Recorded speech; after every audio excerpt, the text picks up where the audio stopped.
Hey guys, it's a gloriously beautiful day. Well, it's a bit cloudy up there, but we still have a bit of sunshine. So we have decided to take the day to go to a natural scenic spot called Manno-ike, which happens to be one of the largest ponds in Japan, and it has attached with it a natural park as well. So we're gonna take a train from the Kurokawa station in Manno and head towards there. So we are finally at the station. As you can see, that is distinctly a train line. Waiting for a train which will take us out of town. This happens to be the Kurokawa station. Although, interestingly, this entire area is called Kurokawa with a G, but the station uses the K. It's a very beautiful station with loads of forest out in the distance. I can show you. Zoom, zoom, zoom. So guys, we took the train and now we are at the Shiori station, and we are going to a pond and a park here called Manno-ike, and there are many things to see here, including the park itself, and there is an onsen which is basically like a spring to bathe in. We'll see what we see from among these things, from these attractions.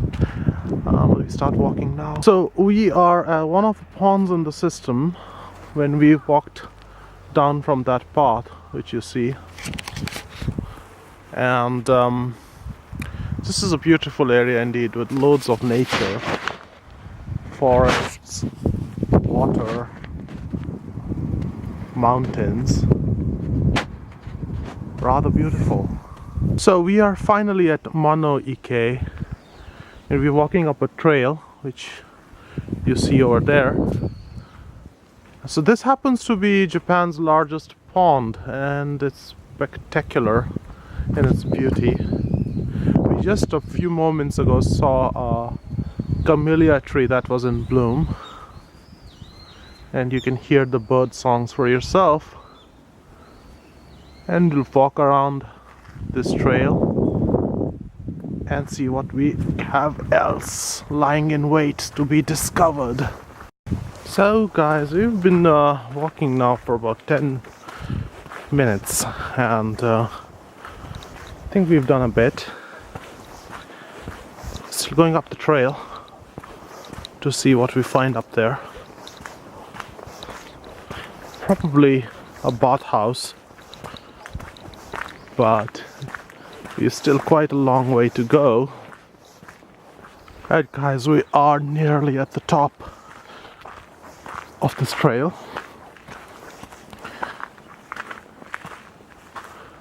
As we walk up, you can see the bathhouse, which is a very pretty building.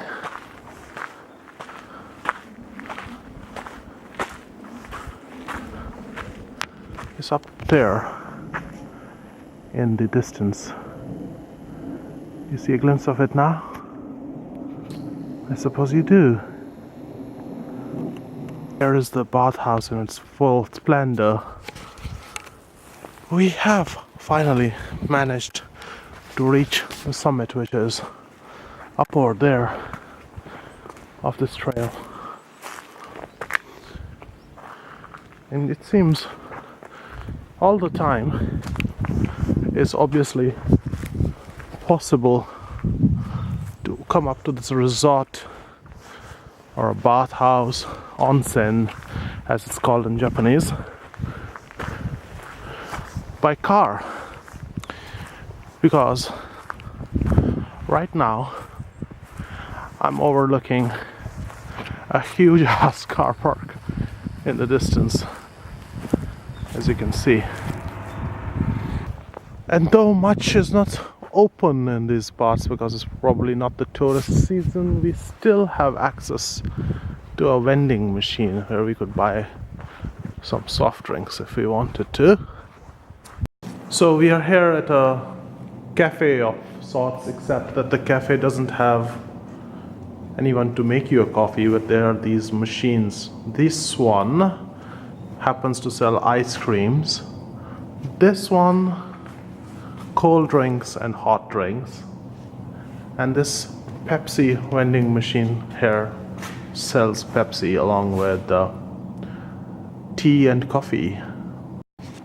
So we're gonna make a little purchase in the way of green tea. I'm gonna show you how these things work.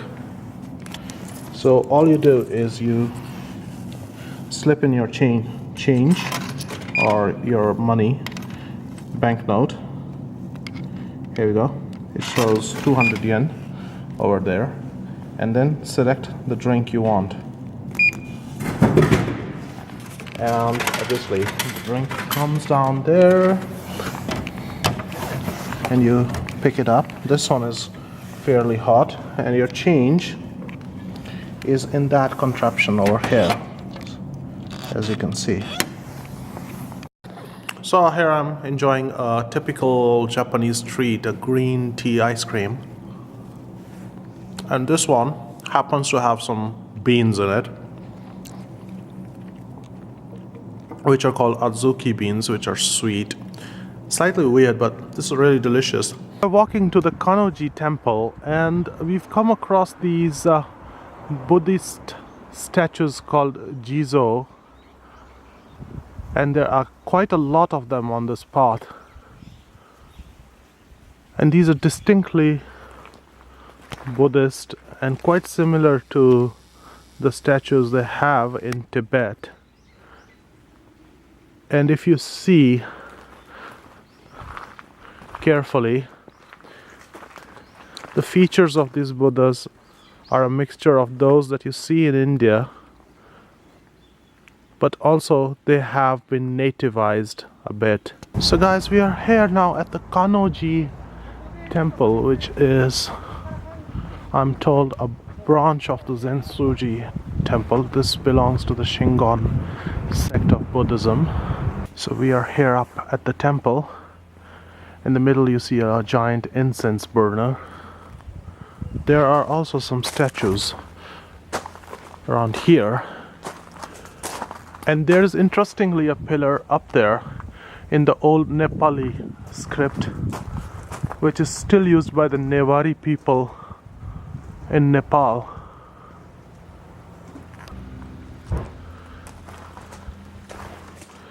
And this, like in many temples everywhere in the world, is a place where you can clean your hands before you enter.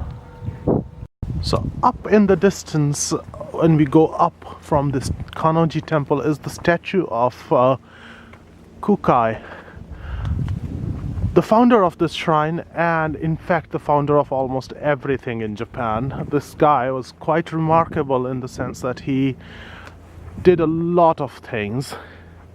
He is responsible for importing a sect of Buddhism into Japan called Shingon. He is also responsible for the characters of Japanese language that are often used, and they're called kana. They used to write native words. And he is also responsible, they say, for making ponds to irrigate Kagawa prefecture, which is quite dry. So he was an engineer, a theologist, and many other things rolled into one.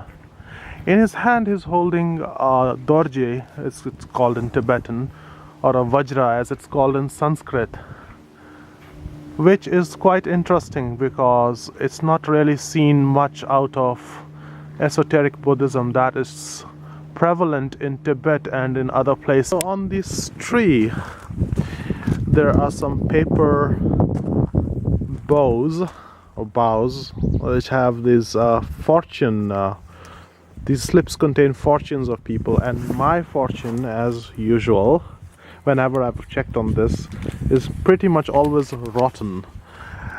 This time it declares that I will have a happy ending after much suffering. My dreams will be fulfilled. Well, I want to basically set fire to the tree at the moment, but that's quite alright. I already knew it was rotten even when I picked the slip, but maybe better luck next time. And at the pond, if you see in a distance, you see a small island. I'm gonna zoom in so you can see better. It's quite pretty. I wish we could visit up there, but there seems to be no way to go up and look at the island. But let's turn our attention in the meanwhile to this path over here, which leads up to a small Shintoist shrine-like thing nestled in the trees. I think you can see it now.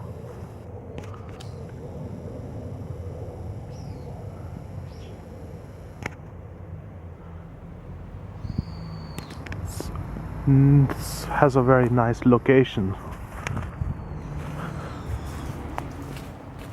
And there's also a small torii or a gate of red color.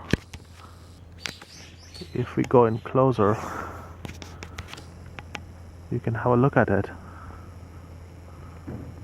Do you see it now? It's right there behind the trees. Apparently the shrine-like structure I just showed you is a tribute to a dragon that's supposed to live in this pond.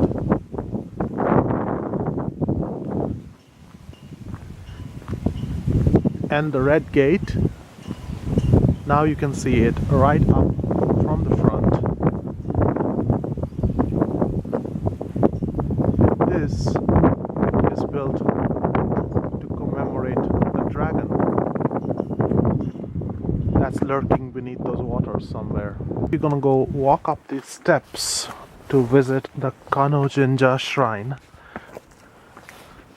which, like a lot of shrines, is a couple of steps up. Shouldn't make it easy. And there you see the typical gate of the shrine. We have arrived at the shrine, which is quite deserted as there are no people around at the moment. So we are now at a udon restaurant in a shrine that we just visited, and we're waiting for our lunch, which will of course consist of udon noodles and a cutlet of sorts that we have ordered. The interiors on one side of the restaurant are typical Japanese, while on the other there are tables and chairs.